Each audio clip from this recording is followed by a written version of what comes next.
Hello and welcome to this afternoon's Stony Brook University College of Arts and Sciences preview session.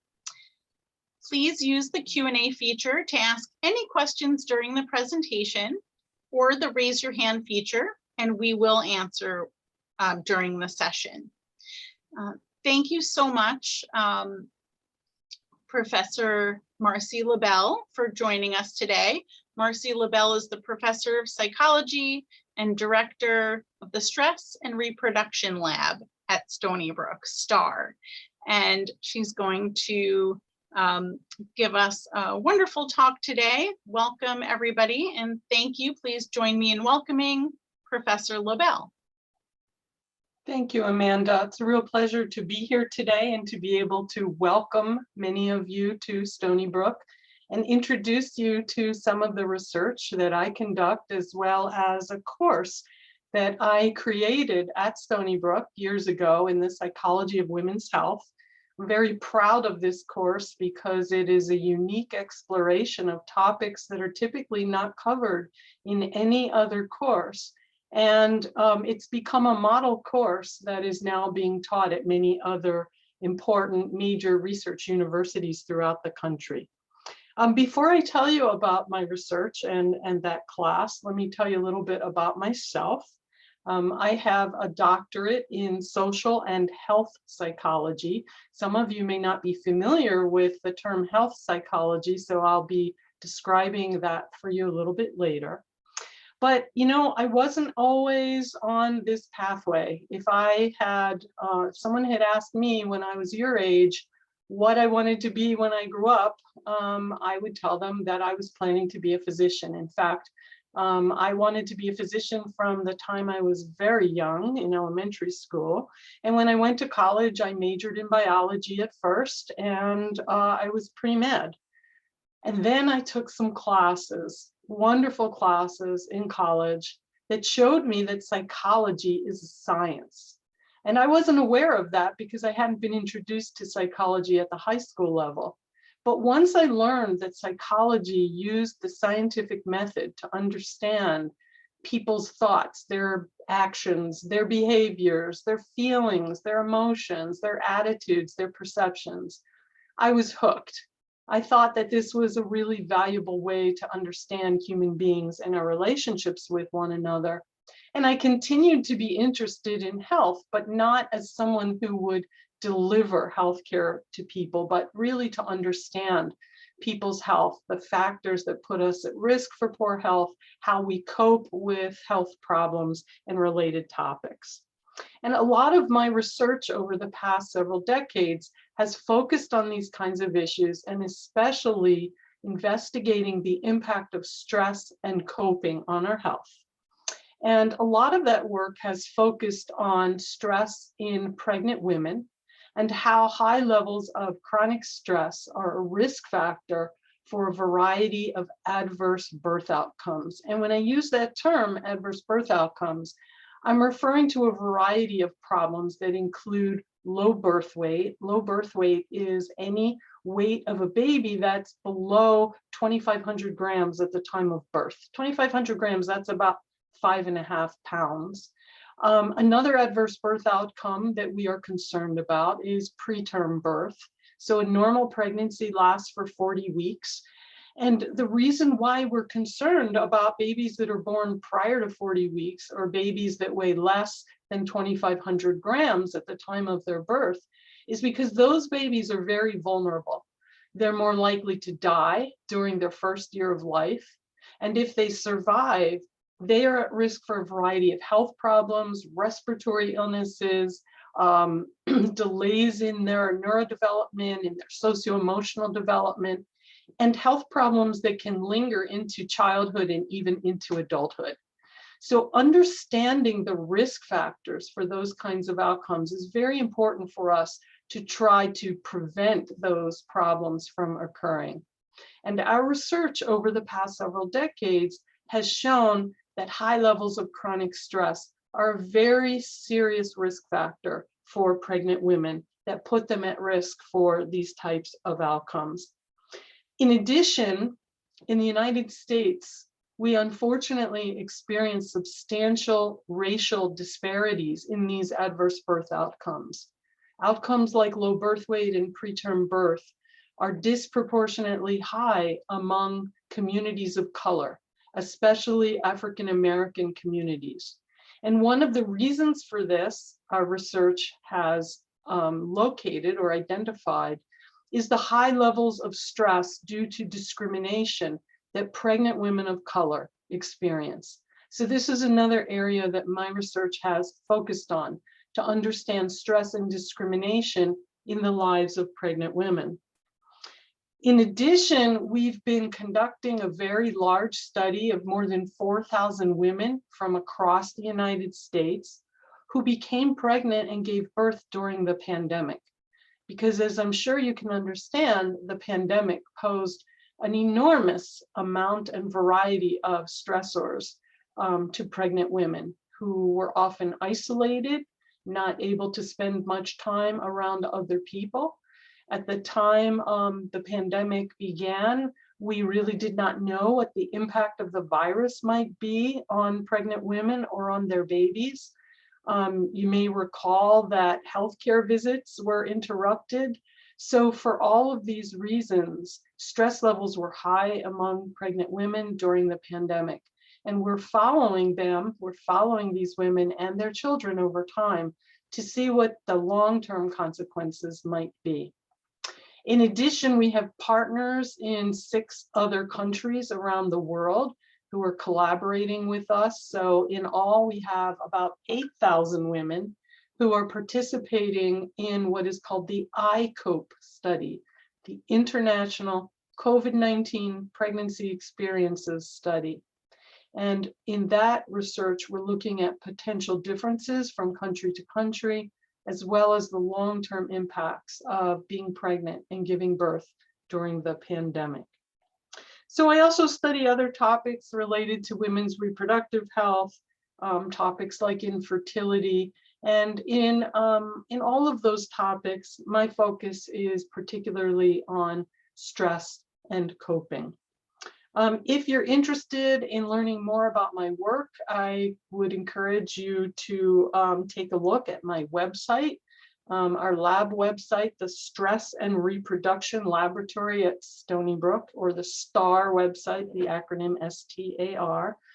You can find that just by Googling my name, or just Google STAR Lab at Stony Brook or Stress and Reproduction Lab. Any of those should take you to our website where you can learn more about the projects that we're working on, the people who are involved in our research. You can see some of our publications. And once you become a student at Stony Brook, you can apply to be a research assistant in the STAR Lab. And I'm very proud of the fact that we've had many undergraduates participate in our research and continue to work with us over time. We have a great legacy of former undergraduate research assistants who have now gone on to really wonderful, creative, successful careers. One of my former research assistants is a judge.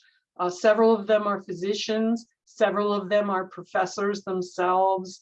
One of them is doing research in Washington. So they've done lots of great things with their lives. And we really enjoy having undergrad RAs work with us as well. Okay, so one question that I wanted to answer that you might have is, why should we have courses or conduct research in this psychology of health? What does psychology have to do with people's physical health? Well, I'm going to answer that by providing you with some facts. First of all, the major causes of death in the developed world today are chronic diseases. Those are diseases like cardiovascular disease, or what we often just refer to as heart disease, cancers, and diabetes. And the primary contributors to these chronic diseases are people's behaviors, what we refer to as health behaviors.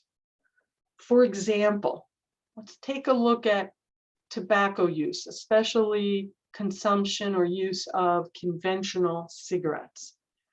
Tobacco use itself is responsible for almost 500,000 deaths each and every year. That's a huge number.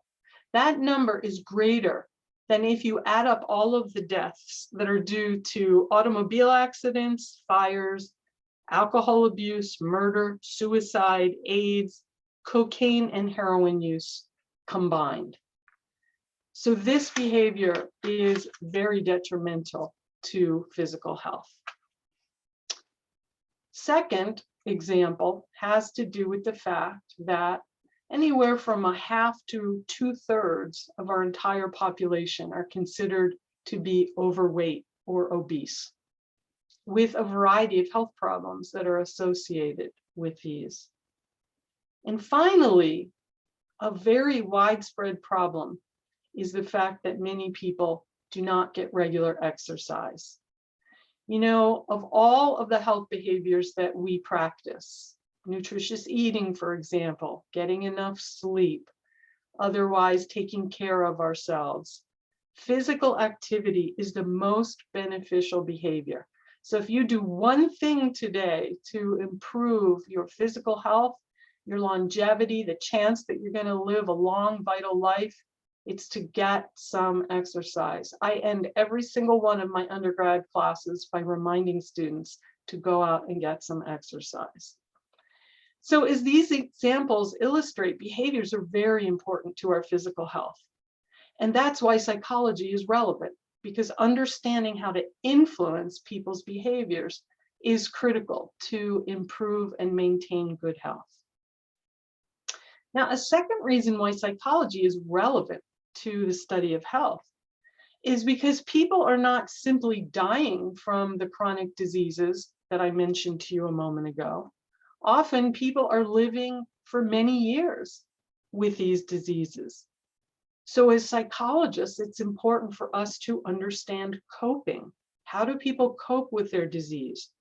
How does their coping influence their longevity, their survival, their quality of life? So the field of health psychology examines how psychological factors, things like our perceptions, our beliefs, our attitudes, our emotions, how all of these influence our health and how our health influences those psychological factors. Health psychologists often refer to something called the biopsychosocial model of health. And that recognizes that our health is the result of biological factors, psychological factors, and social factors, the biopsychosocial model of health. So to explain this, the biological factors include things like our exposure to pathogens, to bacteria, to viruses, to toxic substances, our genetic predispositions. All of those biological factors affect and influence our health. The psychological factors that affect our health are ones that I've already been referring to today, like stress and coping. You may have heard studies which demonstrate that when people are under stress, their immune systems have poor response to the things that we're exposed to. And so, for example, people, when they are exposed to a cold virus, are more likely to succumb to the virus if they are already under high stress. In fact, we conducted a study at Stony Brook a few years ago showing that students are more likely to develop colds and other illnesses in the week right after final exams, because final exams are a very stressful time in the semester. So during that period, if someone is exposed to a cold virus, they're more likely to develop a cold in the following days. Coping also affects the speed at which we recover from illnesses, even major illnesses. And finally, the social part of that biopsychosocial model, the social part has to do with our relationships with other people. Lots of studies demonstrate that people who have caring, supportive, loving relationships not only have better health, but actually live longer. So that's a very powerful demonstration of the impact of our social relationships on our health.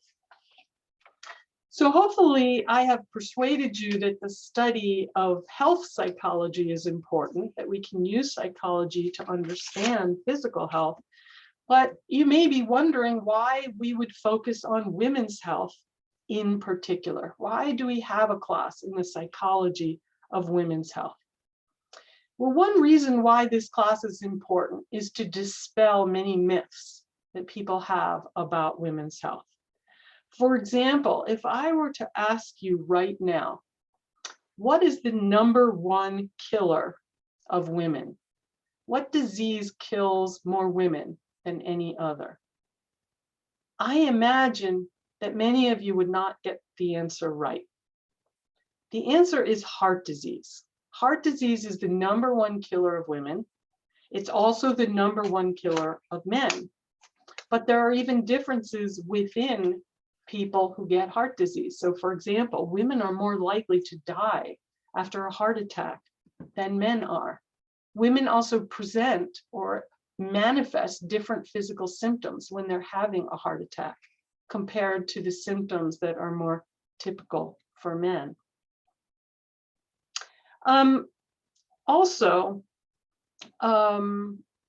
There is evidence that women seek care or seek health care, especially later in the progression of heart disease than men do. That's true for some other diseases as well.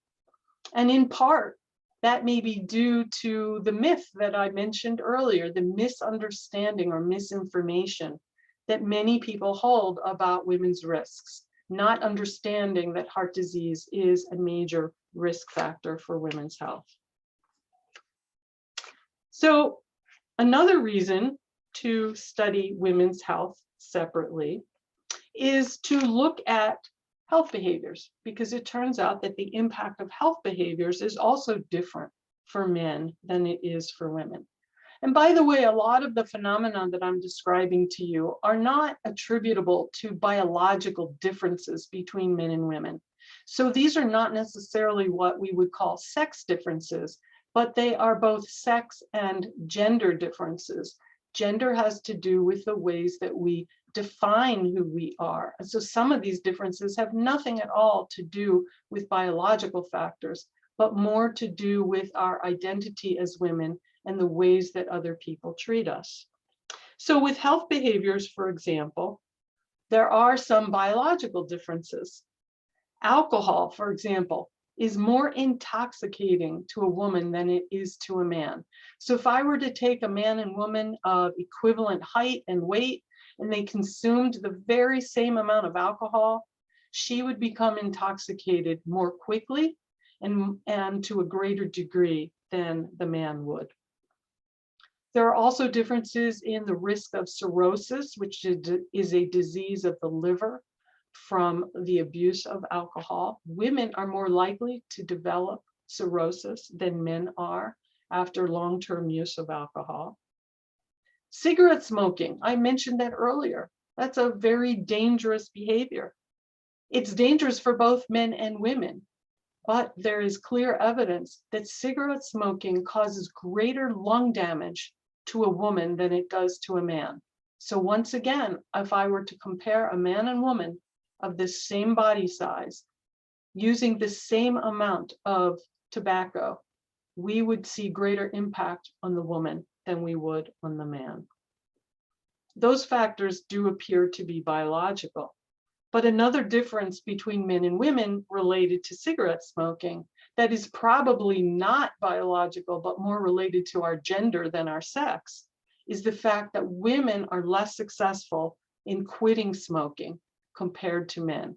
And there are a variety of psychological reasons for this that I don't have time to discuss today, but should you come to Stony Brook and take my class, we'll have great opportunity to learn about some of those factors at that time. By the way, I asked earlier what the #1 killer of women is.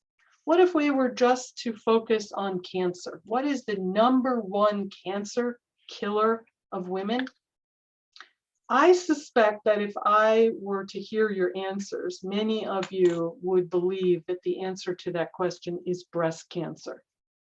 But that's not true. That is another myth. breast cancer is not the #1 cancer killer of women. It is the most prevalent form of cancer, meaning it's the most common. The greatest number of women do have breast cancer compared to other cancers. But the #1 cancer killer of women is lung cancer. And rates and mortality from lung cancer are especially high among women who are persons of color, especially African American women. Another reason to study women's health separately and to focus on some of the differences that we experience has to do with what we see in autoimmune diseases. Autoimmune diseases are more prevalent in women than they are in men. Lupus, for example, is 5 to 10 times more prevalent in women than in men. Rheumatoid arthritis is 2 to 3 times more common in women than in men.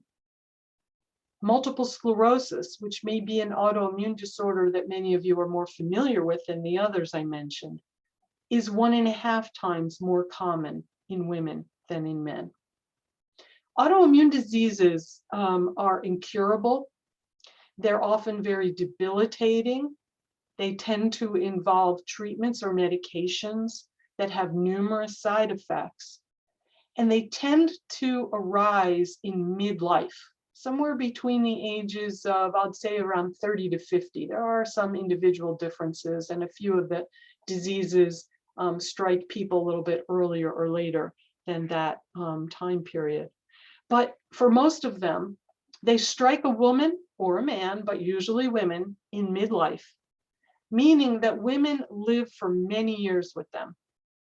And they tend to be struck at the height of their careers, what may be their childbearing years, what may be a time when they have great responsibility and commitment to other people in their lives.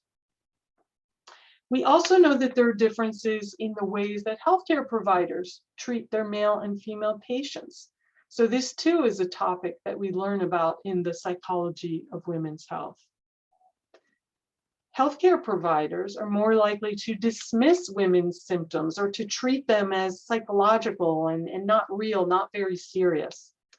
Women also receive less pain medication than male patients do, and they are more likely to be prescribed an antidepressant even for physical health symptoms.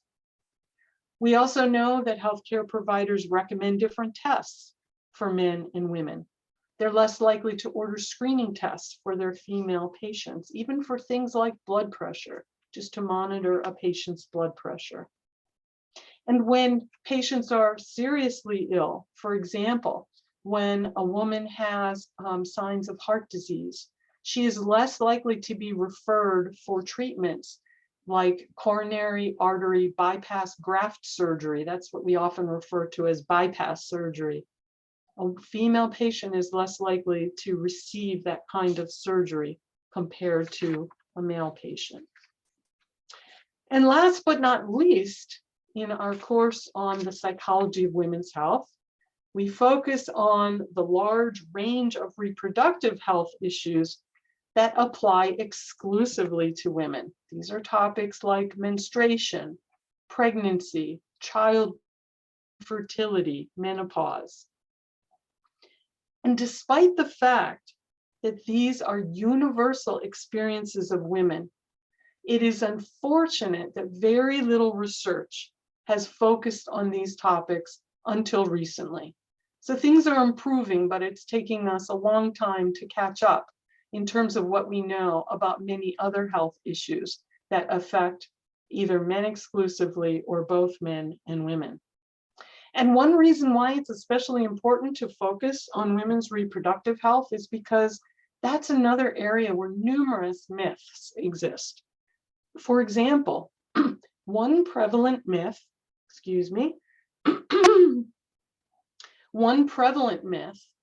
is the belief that depression after childbirth is especially common. You've probably heard a lot in the popular media about postpartum depression, but in fact, experiencing depression after the birth of a child is no more likely than it is to occur at any other time in a woman's life. And the strongest risk factor for experiencing depression in the postpartum period, that's the period after the birth of a child, the major risk factor for that is being depressed during pregnancy. And the major risk factor for depression during pregnancy is depression prior to pregnancy. It's also the case that postpartum depression doesn't involve different kinds of symptoms or different levels of symptoms than what we see in women who are depressed at other times in their lives. So I would never suggest that we would withhold treatment from women who have postpartum depression. Obviously, they need and deserve whatever treatment and care they need for treatment of their depression. But to suggest that postpartum depression is an unusual phenomenon or different than depression for women at other times in their lives is simply wrong.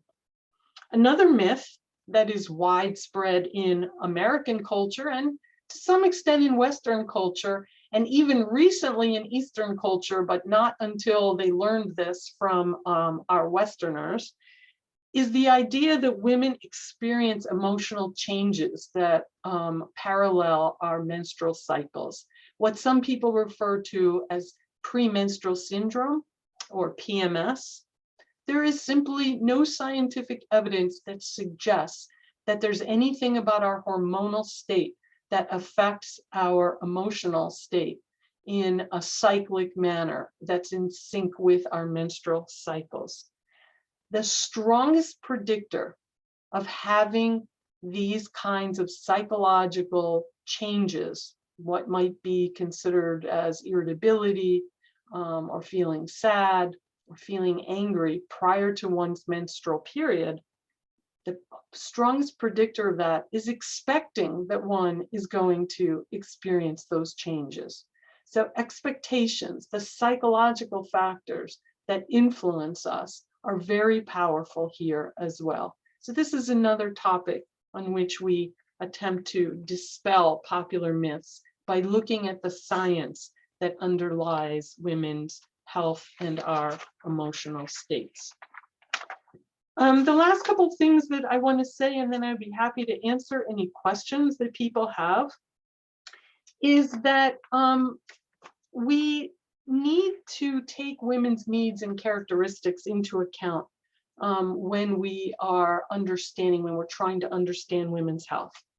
Remember that women are typically the emotional and physical caretakers of their families. They often provide support and nurturance to people who are sick and to their family members. They are often the primary person who is responsible for child rearing.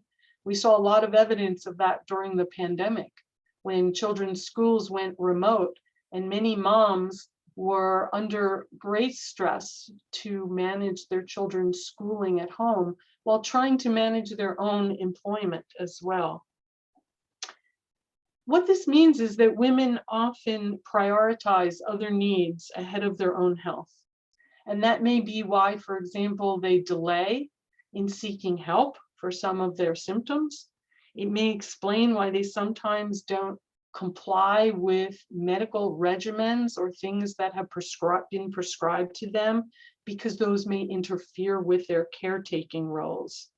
So another set of topics that we cover in our class are focusing on not only the emotional benefits, but the emotional costs of being a caretaker. And last but not least, I do want to acknowledge that we also study the characteristics of men that can also affect their health. Men are more likely to engage in high-risk behaviors that have harmful impact on their health. Men tend to have poorer quality interpersonal relationships, so they lack some of the benefits of social support that women derive benefits from. Men are also less likely to use healthcare, and so that also is deleterious or harmful for them. So these are just a sample of some of the topics that are covered in the Psychology of Women's Health. I hope that I may have the opportunity to teach some of you if you should come to Stony Brook and take my class. And it's been a pleasure sharing all this with you today, and I'm happy to answer any questions that you may have. Thank you very much. Thank you so much. So everybody, just so you know, if you have a question that you'd like to ask, if you use the raise your hand feature, I can unmute you. So I'll give you a few seconds to do that. Or if you don't want to ask your question aloud, you are more than welcome to use the Q&A feature to type your question. And we can give you a few minutes to do that if you have any. Let's see, Q&A.